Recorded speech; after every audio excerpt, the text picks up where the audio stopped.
Hi friends, welcome back to my channel. Friends, ಇವತ್ತು ನಾನು boat neck top ಕಟಿಂಗನ್ನು ಹೇಳ್ತಾ ಇದ್ದೀನಿ. ಇದು ತುಂಬ ಜನಕ್ಕೆ ಸ್ಟಿಚ್ ಮಾಡ್ಕೊಬೇಕು ಅಂತ ಆಸೆ ಇರುತ್ತೆ, ಆದರೆ ಹೇಗೆ ಕಟಿಂಗ್ ಮಾಡೋದು ಅಂತ ಹೇಳಿ ಗೊತ್ತಿರೋದಿಲ್ಲ. ಸೇಮ್ ನಾರ್ಮಲ್ ಟಾಪ್ ನೀವು ಕಟ್ ಮಾಡ್ತಿರಲ್ಲ ಆ ರೀತಿ ಬರೋದಿಲ್ಲ, ಸ್ವಲ್ಪ ಚೇಂಜಸ್ ಇರುತ್ತೆ. ಅದು ಯಾವ ರೀತಿ ಅಂತ ಹೇಳ್ಬಿಟ್ಟು ನಾನು ಈ ವಿಡಿಯೋದಲ್ಲಿ ಹೇಳ್ತೀನಿ. ಫ್ರೆಂಡ್ಸ್, ಈ ಥರ ಚೂಡಿ ಪೀಸ್ ಇತ್ತು ಅಂದರೆ ನೀವು ಆರಾಮಾಗಿ ನೀವು ತುಂಬ ಬೇಗ ಬ್ಲೌಸ್ಗಿಂತನೂ ತುಂಬ ಸ್ಪೀಡಾಗಿ ಈ ರೀತಿ 2 ಪೀಸ್ ಟಾಪನ್ನು ಕಟ್ ಮಾಡ್ಬೋದು. ಇವತ್ತು 2 ಪೀಸ್ ಟಾಪಲ್ಲಿ ನಾನು ಬೋಟ್ ನೆಕ್ ಯಾವ ರೀತಿ ಕಟ್ ಮಾಡೋದು ಅಂತ ಹೇಳ್ಕೊಡ್ತೀನಿ. ಹಾಗೆ ಇದಕ್ಕೆ ನಾನು 2 ಮೀಟ್ರಷ್ಟು ಲೈನಿಂಗನ್ನು ತೊಗೊಂಬಂದಿದ್ದೀನಿ. ಪಾಲಿಸ್ಟರ್ ಲೈನಿಂಗನ್ನೇ ತೊಗೊಂಬಂದಿದ್ದೀನಿ, ಯಾಕಂದರೆ ಈ ಬಟ್ಟೆ ತುಂಬ ದಪ್ಪ ಇರೋದ್ರಿಂದ ಪಾಲಿಸ್ಟರ್ ಲೈನಿಂಗು ಸಾಕಾಗುತ್ತೆ. 2 ಮೀಟ್ರ್ ಲೈನಿಂಗನ್ನು ತಂದಿದ್ದೀನಿ. ಫ್ರೆಂಡ್ಸ್, ಇದರ ಸ್ಟಿಚಿಂಗ್ ವಿಡಿಯೋ ನಾಳೆ ಬರುತ್ತೆ. ಆದರೆ ನಾನು ಇವತ್ತು ಏನು ಹೇಳ್ತಿದ್ದೀನಿ ಅಂದರೆ ಈ ಕಟಿಂಗ್ ವಿಡಿಯೋನ ನೋಡಿ ನೀವು ಲೈಕ್ ಮಾಡಿ ಕಮೆಂಟ್ ಮಾಡಿದರೆ ನಾಳೆ ನಾನು ಸ್ಟಿಚಿಂಗ್ ವಿಡಿಯೋನ ಮಾಡಿರ್ತೀನಿ, ಆದರೆ ಅಪ್ಲೋಡ್ ಮಾಡಿರಲ್ಲ. ಯಾಕಂದರೆ ತುಂಬ ಜನಕ್ಕೆ ಇಂಪಾರ್ಟೆಂಟ್ ಇರೋರಿಗಾದರೆ ನಾವು ಇದನ್ನು ವಿಡಿಯೋನ ಹಾಕ್ಬೋದು. ಯಾಕಂದರೆ ತುಂಬ ಜನ ನಾವು ವಿಡಿಯೋ ಹಾಕಿರ್ತೀವಿ ನೋಡೋದೇ ಇಲ್ಲ. ಅವಾಗ ನನಗೆ ಇಷ್ಟು ಕಷ್ಟಪಟ್ಟು ವಿಡಿಯೋ ಮಾಡಿ ಎಡಿಟ್ ಮಾಡಿ ಅಪ್ಲೋಡ್ ಮಾಡಿರ್ತೀವಿ, ನೋಡೋದೇ ಇಲ್ಲ ಅಂತ ತುಂಬ ಬೇಜಾರಾಗುತ್ತೆ. ಆದರೆ ಇವತ್ತು ನಾನು ಈ ಕಟ್ಟಿಂಗ್ ವಿಡಿಯೋ ನಿಮ್ಗೆ ಇಷ್ಟ ಆದರೆ ಲೈಕ್ ಮಾಡಬೇಕು. ಹಾಗೆ ಏನಾದರೂ ನಿಮಗೆ ಅರ್ಥ ಆಗಿಲ್ಲ ಅಂದರೆ ಕಮೆಂಟ್ ಮಾಡಿದಾಗ ನಾನು ನಾಳೆ ನಿಮಗೆ ಸ್ಟಿಚಿಂಗ್ ವಿಡಿಯೋನ ಹಾಕ್ತೀನಿ. ಇಲ್ಲ ಅಂದರೆ ಆ ವಿಡಿಯೋನ ಹಾಗೆ ನಾನು ಇಟ್ಕೊಂಡಿರ್ತೀನಿ. ಸ್ಟಿಚಿಂಗ್ ವಿಡಿಯೋನು ಸಹ ಮಾಡ್ತೀನಿ. ಯಾರಿಗೆಲ್ಲ ಅವಶ್ಯಕತೆ ಇದೆ ನಂಗೆ ಕಾಲ್ ಮಾಡಿ ಕೇಳ್ತಾರೋ ಅವ್ರಿಗೆ ಮಾತ್ರ ಹಾಕ್ತೀನಿ. ಫ್ರೆಂಡ್ಸ್, ನೋಡಿ ಇವತ್ತು ನಾನು ಕಟ್ಟಿಂಗನ್ನು ಬೋಟ್ ನೆಕ್ ಟಾಪ್ ಕಟ್ಟಿಂಗನ್ನು ಹೇಳ್ಕೊಡ್ತೀನಿ. ಫ್ರೆಂಡ್ಸ್, ತುಂಬ ಚೆನ್ನಾಗಾಗುತ್ತೆ. ನಮಗೆ ಕೆಲವೊಂದು ಸರಿ ಅಳತೆ ಕರೆಕ್ಟಾಗಿ ರೆಡಿಯಲ್ಲಿ ಸಿಗೋದಿಲ್ಲ. ಇದು ಕರೆಕ್ಟ್ ಪರ್ಫೆಕ್ಟ್ ಅಳತೆನೇ ಹೊಲಿಬೋದು. ನನ್ನೊಂದು ಬೋಟ್ ನೆಕ್ ಟಾಪ್ ಇದೆ, ಅದನ್ನು ತೊಗೊಂಬಂದು ನಿಮಗೆ ಅದು ಯಾವ ರೀತಿ ಕಟ್ಟಿಂಗ್ ಆಗುತ್ತೆ ಅಂತ ಹೇಳ್ಕೊಡ್ತೀನಿ. ವಿಡಿಯೋನ ಕೊನೆವರೆಗೂ ನೋಡಿ. ಫ್ರೆಂಡ್ಸ್, ಇದು ನನ್ನ ಬೋಟ್ ನೆಕ್ ಟಾಪು. ಇದು ನನಗೆ ತುಂಬ ಚೆನ್ನಾಗೂ ಕಾಣುತ್ತೆ, ಹಾಗೆ ತುಂಬ ಫಿಟ್ಟಿಂಗಲ್ಲೂ ಕೂರುತ್ತೆ. ಆದರೆ ಈ ಟಾಪ್ ಅಷ್ಟು ಉದ್ದ ಲೆಂತಿಯಾಗಿ ನಾನೀಗ ಅಳತೆ ಹಾಕೋಕೆ ಇಟ್ಟಿರೋ ಟಾಪು ಬರೋದಿಲ್ಲ. ಆದರೆ ಅಳತೆ ನಿಮಗೆ ಯಾವ ರೀತಿ ತೊಗೊಬೇಕು, ಮೆಜರ್ಮೆಂಟ್ ಯಾವ ರೀತಿ ತೊಗೋಬೇಕು ಅಂತ ಗೊತ್ತಾಗಬೇಕಲ್ಲ. ಆದ್ದರಿಂದ ನಾನು ಬೋಟ್ ನೆಕ್ ಟಾಪನ್ನೇ ತಂದೆ ಅಳತೆಗೆ. ನೋಡಿ, ಬ್ಯಾಕಲ್ಲಿ ನಾವು ಈ ರೀತಿ ಸ್ಟಿಚ್ ಮಾಡ್ಕೊಂಡಿದ್ದೆ, ತುಂಬ ಚೆನ್ನಾಗಿ ಕಾಣಿಸ್ತಾ ಇತ್ತು. ಇದಕ್ಕೆ ಬ್ಲೂ ಪ್ಯಾಂಟನ್ನು ಹಾಕ್ತಾ ಇದ್ದೆ, ನೀಟಾಗಿ ಕರೆಕ್ಟಾಗಿ ಕೂರ್ತಾ ಇತ್ತು. ಇದು ಹೇಗೆ ಅಂತ ಹೇಳ್ಬಿಟ್ಟು ನಾರ್ಮಲ್ ಡ್ರೆಸ್ಸಿಗೂ ಮತ್ತು ಬೋಟ್ ನೆಕ್ ಡ್ರೆಸ್ಸಿಗೂ ಏನು ವ್ಯತ್ಯಾಸ ಅಂತ ಹೇಳ್ತಾ ಈ ವಿಡಿಯೋನ ಶುರು ಮಾಡ್ತಾ ಇದ್ದೀನಿ. ನನ್ನ 34 ಸೈಜಿಗೆ ಕುತ್ತಿಗೆ ಅಗ್ಲನ ಬೋಟ್ ನೆಕ್ಕಿಗೆ ಎಷ್ಟು ತೊಗೊಬೇಕು ಅಂತ ಅಂದರೆ 3 ಇಂಚು ತಗೊಳ್ತಾ ಇದ್ದೀನಿ. ಕುತ್ತಿಗೆ ಅಗ್ಲವನ್ನು 3 ಇಂಚು. ನೀವೇನಾದರೂ ಕಟ್ಟೋದಿಡಲ್ಲ ಬ್ಯಾಕಲ್ಲಿ ಅಂತಂದರೆ 3.5 ತಗೊಳ್ಳಿ, ಕಟ್ಟೋದಿಟ್ಟರೆ 3 ಇಂಚ್ ತಗೊಳ್ಳಿ. ಹಾಗೆ ಶೋಲ್ಡರ್ ಬಂದುಬಿಟ್ಟು 3 ಇಂಚ್ ತೊಗೊಳ್ತಾ ಇದ್ದೀನಿ. ಕುತ್ತಿಗೆ ಅಗಲ 3 ಇಂಚು, ಶೋಲ್ಡರ್ 3 ಇಂಚು. ಬೇಕಾದರೆ ಜಾಸ್ತಿನೇ ತೊಗೋಬೋದು. ಮತ್ತು ಕುತ್ತಿಗೆ ಅಗಲ ಶೋಲ್ಡರು ಸೇರಿಸ್ಬಿಟ್ಟು ಆರ್ಮೋಲ್ ಇಡ್ತಾ ಇದ್ದೀನಿ. 6 ಬರುತ್ತೆ, 6.5 ಇಟ್ಕೊಬೇಕು. ಎಷ್ಟೇ ಬರಲಿ ನೀವು ಅರ್ಧ ಇಂಚು ಜಾಸ್ತಿ ಇಟ್ಕೊಳ್ಳಿ. ಈ ಭುಜದಿಂದ ಈ ರೀತಿ ಒಂದು ಗೆರೆನ ಎಳೀರಿ. ತುಂಬ ಸಿಂಪಲ್ ಆಗಿದೆ, ತುಂಬ ಗಮನವಿಟ್ಟು ನೋಡ್ಕೊಳ್ಳಿ. ಹಾಗೆ ಎದೆ ಸುತ್ತಳತೆ ನಾವು ಎಲ್ಲಿ ಅಳತೆ ಮಾಡಬೇಕು ಅಂದರೆ ನೋಡಿ ಫ್ರೆಂಡ್ಸ್, ಇಲ್ಲಿ ಕುತ್ತಿಗೆ ಅಗ್ಲ ಇರುತ್ತಲ್ವಾ, ಕುತ್ತಿಗೆ ಅಗ್ಲನ ಈ ರೀತಿ ಹಿಡಿದಾಗ 7 ಬರುತ್ತೆ. 7 ಅಂದರೆ 3.5. ನನಗೆ 3.5 ಬೇಡ, ನಾನು ಹಿಂದ್ಗಡೆ ಕಟ್ಟೋದಿಡೋಣ ಅಂತ ಹೇಳ್ಬಿಟ್ಟು 3 ಇಂಚ್ ಇಟ್ಟೆ. ಹಾಗೆ ಶೋಲ್ಡರ್ ಬಂದುಬಿಟ್ಟು 2.5, 3 ಇಂಚ್ ಇಟ್ಟಿದ್ದೀನಿ ಭುಜನ. ಹಾಗೆ ಹಾರ್ಮೋಲನ್ನು ನಾನು 6 ಬಂದಿತ್ತು, 6.5 ಇಟ್ಟೆ. ಹಾಗೆ ಎದೆ ಸುತ್ತಳತೆ ನೋಡ್ಕೊಬೇಕಲ್ಲ, ಎದೆ ಸುತ್ತಳತೆ ಅನ್ನೋದನ್ನು ನಾವು ಟಾಪನ್ನ ಉಲ್ಟಾ ಮಾಡ್ಕೊಬೇಕು. ತುಂಬ ಲೆಂತಿ ಟಾಪ್ ಫ್ರೆಂಡ್ಸ್, ಇದು ತುಂಬ ಚೆನ್ನಾಗೂ ಕಾಣಿಸ್ತಾ ಇತ್ತು ನನಗೆ. ನಾನು 1 ವರ್ಷ ಆಯ್ತು ಈ ಟಾಪನ್ನು ಹೊಲ್ಕೊಂಡು. ಹಾಗೆ ಎದೆ ಸುತ್ತಳತೆ ಎಷ್ಟು ಅಂತಂದರೆ ನೀವು ಸ್ಟಿಚ್ ಮಾಡಿರೋ ಟಾಪಲ್ಲಿ ಈ ರೀತಿ ನೋಡ್ಕೊಬೇಕು. 21ನ್ನು ಅರ್ಧ ಮಾಡ್ಕೊಳ್ಳಿ. ಅರ್ಧ ಮಾಡ್ಕೊಂಡಾಗ 10.5 ಬರುತ್ತೆ. ಈ ಕುತ್ತಿಗೆ ಅಗಲ ಮತ್ತು ಭುಜ ಇಟ್ಬಿಟ್ಟು ಕಂಕ್ಲಿಟ್ರಲ್ವಾ, ಇಲ್ಲಿಂದ ನೀವು 6.5 ಇಟ್ಟಿದ್ದೀರಾ. ಈ 6.5ಇಂದ 10.5ಗೆ ಒಂದು ಮಾರ್ಕನ್ನು ಮಾಡಬೇಕು.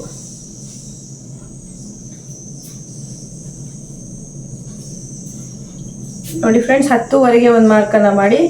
ನಾರ್ಮಲ್ ನೀವು ಡ್ರೆಸ್ಸಿಗೆಲ್ಲ ಹೇಗೆ 1 ಇಂಚು ಕರುವನ್ನು ಕೊಡ್ತೀರೋ ಅದೇ ರೀತಿ ಕರುವನ್ನು ಕೊಡಿ. ಇಲ್ಲಿಂದ ಟೇಪನ್ನು ಅರ್ಧಕ್ಕೆ ಮಡಚಿ ಇಲ್ಲೊಂದು ಪಾಯಿಂಟ್ ಮಾಡಿ, ಇಲ್ಲಿಂದ 2.5ಗೆ ಒಂದು ಪಾಯಿಂಟ್ ಮಾಡಿ. ಹಾಗೆ ಈಗ ಕುತ್ತಿಗೆ ಅಗಲ ಭುಜ ಮತ್ತು ಅಲ್ಲಿಂದ ಹಾರ್ಮೋಲ್ ಅಥವಾ ಕಂಕ್ಳು ತಗೊಳ್ಳಿ. ಇಲ್ಲಿಂದ ಇದರಿಂದ ಈ ಕಂಕ್ಳು ತಗೊಂಡ್ರಲ್ಲ, ಅಲ್ಲಿಂದ ನೀವು ಎದೆ ಸುತ್ತಳತೆ ತಗೊಳ್ಳಿ. ಅಂದರೆ ಟಾಪಲ್ಲಿ ನೀವು ಈ ತುದಿಯಿಂದ ಈ ತುದಿಗೆ ನೋಡ್ಕೊಬೇಕು. ಅದೇ ಫಿಟ್ಟಿಂಗ್ ಹಾಕಿರ್ತೀವಲ್ಲ ಅಲ್ಲಿ ನೋಡಬಾರ್ದು. ಈ ತುದಿಯಿಂದ ಈ ತುದಿಗೆನೆ ನೋಡಿಕೊಂಡು ಇದು 22 ಇದೆ. ಜಾಸ್ತಿ ಬಟ್ಟೆನ ನಾನು ಹಿಡ್ದಿದ್ದೀನಿ, ಹಾಗಾಗಿ 21 ತಗೊಂಡೆ. 21ನ ಅರ್ಧ ಮಾಡಿದರೆ 10ವರೆ ಬರುತ್ತೆ. ಆ 10ವರೆನ ನಾನು ಇಲ್ಲಿ ಇಡ್ತಾ ಇದ್ದೀನಿ ಫ್ರೆಂಡ್ಸ್. ಹಾಗೆ ನೀವು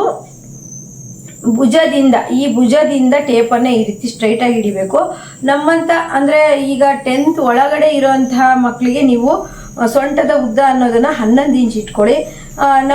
ನಮ್ಮ ಏಜ್ ಅವರಿಗೆಲ್ಲ ಅಂದರೆ ಒಂದು 34, 35, 36 ಏಜ್ ಅವರಿಗೆಲ್ಲ 13 ಇಂಚ್ ಇಟ್ಕೊಳ್ಳಿ ಸೊಂಟ. ಮತ್ತು ಹೈಟು ಪರ್ಸೆಂಟ್ ಜಾಸ್ತಿ ಇದ್ದವರಿಗೂ 13 ಇಂಚು ಸಾಕು, ಅಥವಾ 12 ಇಂಚು. ಸೊಂಟದ ಉದ್ದ ಬಂದುಬಿಟ್ಟು 12 ಇಂಚು. ಹಾಗೆ ಸೊಂಟದ ಅಗಲ ಬಂದುಬಿಟ್ಟು ಇಲ್ಲಿ 10ವರೆ ಇಟ್ಟಿದ್ವಲ್ಲ, ಇಲ್ಲಿ 9ವರೆ ಇಟ್ಕೊಬೇಕು. ಎದೆ ಸುತ್ತಳತೆಗಿಂತ ಸೊಂಟನ 1 ಇಂಚು ಕಡಿಮೆ ಮಾಡಬೇಕು. ನಂತರ ಇದಕ್ಕೆ ಮತ್ತು ಇದಕ್ಕೆ ಎದೆ ಸುತ್ತಳತೆಗೆ ಮತ್ತು ಸೊಂಟಕ್ಕೆ ಒಂದು ಈ ರೀತಿ ಜಾಯಿಂಟನ್ನು ಮಾಡಬೇಕು. ನೋಡಿ, ಗೊತ್ತಾಗ್ತಿದೆ ಅಂತ ಅನ್ಕೊಂತೀನಿ.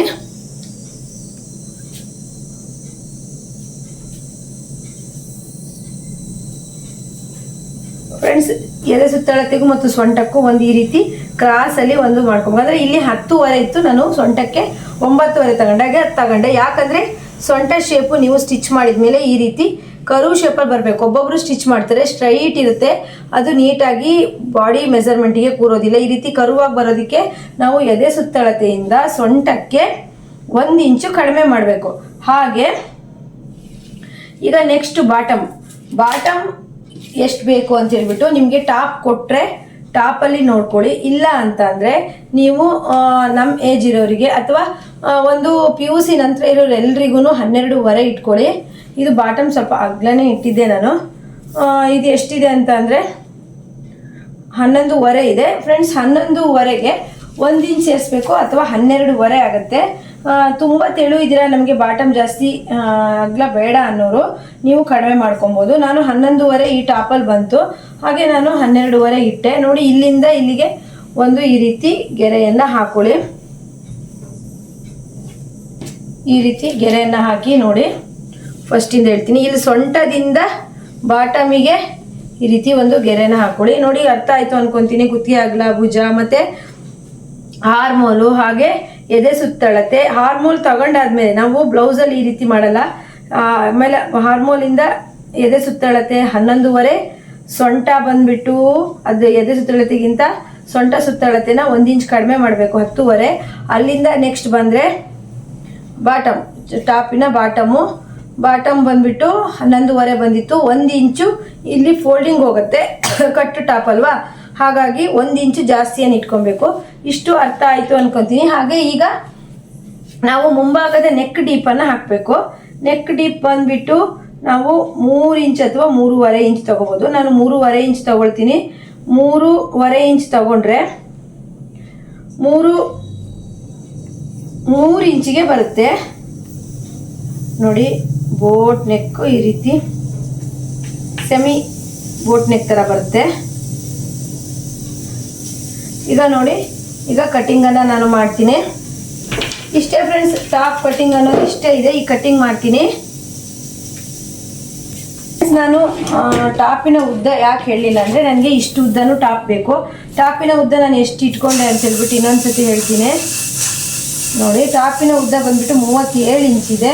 37 ಇಂಚ್ ಅನ್ನೋದು ನನಗೆ ಬೇಕು. 37 ಇಂಚ್ ಬೇಕು. ಹಾಗಾಗಿ ಇದು ಮೊದಲೇ ಕಡಿಮೆ ಇದ್ದಿದ್ದರಿಂದ ನಾನು ಟಾಪ್ ಅಳತೆಯನ್ನು ಮಾಡೋಕ್ಕೆ ಹೋಗಲಿಲ್ಲ. ಈಗ ಕಟ್ಟಿಂಗ್ ಮಾಡ್ತೀನಿ. ಸೇಮ್ ನೀವು ಹೇಗೆ ಮಾರ್ಕ್ ಹಾಕಿದ್ದೀರಾ ಅದಕ್ಕೇ ಕಟ್ಟಿಂಗ್ ಮಾಡಬೇಕು ಫ್ರೆಂಡ್ಸ್. ಇದರ ಸ್ಟಿಚಿಂಗ್ ವಿಡಿಯೋ ನೀವೆಲ್ಲ ಕಮೆಂಟ್ ಮಾಡಿ ಹೇಳಿದರೆ ನಾನು ಸ್ಟಿಚಿಂಗ್ ವಿಡಿಯೋನ ಹಾಕ್ತೀನಿ. ನೋಡಿ, ಇಲ್ಲಿ ಟಾಪ್ ಕಟ್ ಮಾಡಿದೆ ಇಷ್ಟು.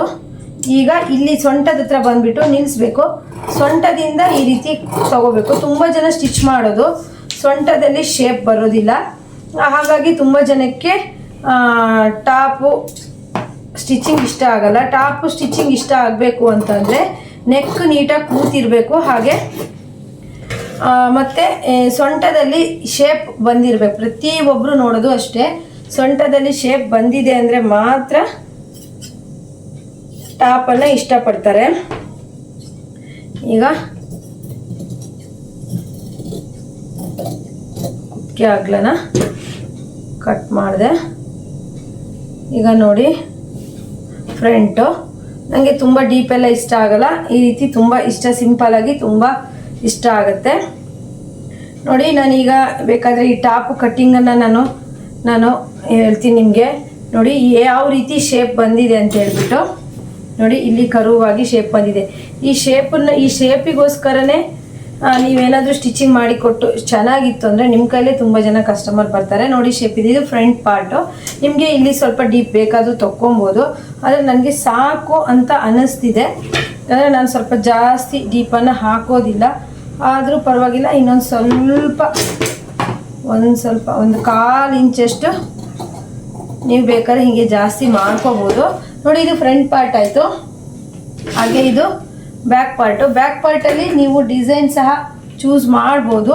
ಬೇಡ ನನಗೆ ನಾರ್ಮಲಾಗಿ ನನಗೆ ಸಾಕು ಅಂತ ಅಂದರೆ ನೀವು ನಾರ್ಮಲಾಗಿ ಸಹಿತ ಇಟ್ಕೊಬೋದು. ಹಾಗೆ ಬ್ಯಾಕಲ್ಲೂ ಸಹಿತ ಕುತ್ತಿಗೆ ಅಗಲನ 3 ಇಂಚು, ಕುತ್ತಿಗೆ ಉದ್ದನ 3.5 ಇಂಚಿಗೆ ಸೇಮ್ ತಗೊಂಡಿದ್ದೀನಿ.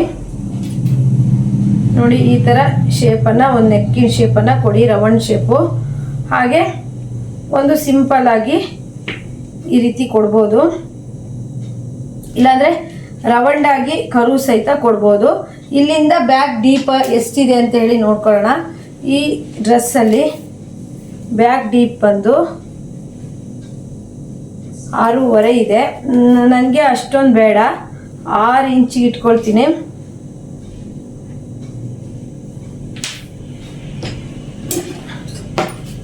ನಿಮಗೆ ಇಷ್ಟ ಬಂದ ಡಿಸೈನನ್ನು ಕಟ್ ಮಾಡ್ಬೋದು ಫ್ರೆಂಡ್ಸ್. ಆ ರೀತಿ ಚೆನ್ನಾಗಿ ಬರುತ್ತೆ. ನನಗೆ ಈ ಸಿಂಪಲ್ ಡಿಸೈನ್ ಇಷ್ಟ. ನೋಡಿ ಬ್ಯಾಕಲ್ಲಿ ಯಾವ ರೀತಿ ಬಂತು ಅಂತ ಹೇಳಿ ತೋರಿಸ್ತೀನಿ. ನೋಡಿ ಫ್ರೆಂಡ್ಸ್, ಈ ರೀತಿ ಬರುತ್ತೆ. ಇದಕ್ಕೆ ಪೈಪಿಂಗ್ ಕೊಟ್ಟರೆ ಇದಕ್ಕೆ ಇದೇ ಈ ಫ್ಲವರ್ ಕಲರೇ ಪ್ಯಾಂಟ್ ಬಂದಿದೆ. ಪ್ಯಾಂಟ್ ಬಟ್ಟೆಲಿ ಪೈಪಿಂಗ್ ಕೊಡ್ತೀನಿ. ಫ್ರಂಟು ಬ್ಯಾಕು ರೆಡಿ ಆಯಿತು. ನೋಡಿ ಇದೇ ರೀತಿ ನೀವು ಮನೆಯಲ್ಲಿ ಬಟ್ಟೆ ಇದ್ದರೆ ಸ್ಟಿಚ್ ಮಾಡ್ಕೊಬೋದು, ತುಂಬ ಬಾಳಿಕೆ ಸಹಿತ ಬರುತ್ತೆ.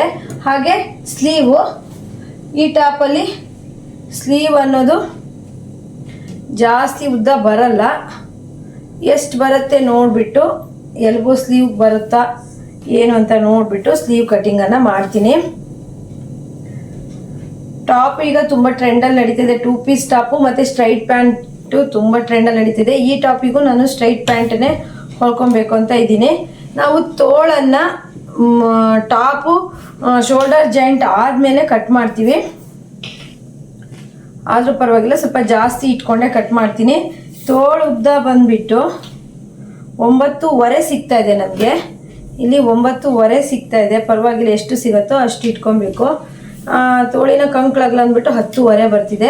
ಯಾಕೆ ಸ್ವಲ್ಪ ಜಾಸ್ತಿನೇ ಇಟ್ಕೊಳ್ತೀನಿ, ಕಡಿಮೆ ಆಗೋದು ಬೇಡ. ಹಾಗೆ ನಿಮ್ಗೆ ಏನಾದ್ರು ಹಾಗೆ ಅನಿಸುತ್ತೆ ಕಡಿಮೆ ಆಗತ್ತೆ ಅಂತ ಅನಿಸಿದ್ರೆ ನೀವು ಇದು ಎರಡೂ ಹಾರ್ಮೋಲನ್ನು ಇಟ್ಕೊಂಡು ನೋಡ್ಕೋಬೋದು. ಇಷ್ಟು ಬೇಕು, ಸ್ವಲ್ಪ ಎಕ್ಸ್ಟ್ರಾ ಇಟ್ಟಿದ್ದೀನಿ ನಾನು ಅಷ್ಟೇ, ಸ್ವಲ್ಪ ಎಕ್ಸ್ಟ್ರಾ ಇಟ್ಟಿದ್ದೀನಿ ಅಷ್ಟೇ. ಈ ರೀತಿ ಚೌಕ ಪೀಸನ್ನು ಕಟ್ ಮಾಡ್ಕೊಳ್ಳಿ. ಸ್ವಲ್ಪ ಜಾಸ್ತಿನೇ ಇಟ್ಕೊಳ್ಳೋದು ಒಳ್ಳೆಯದು, ಕಡಿಮೆ ಅಂತೂ ಮಾಡ್ಕೊಳ್ಳೋದಕ್ಕೆ ಹೋಗಬೇಡಿ. ಮತ್ತೆ ಪ್ಯಾಚ್ ಕಟ್ಟೋ ಅಂಥ ಸಂದರ್ಭ ಬರುತ್ತೆ.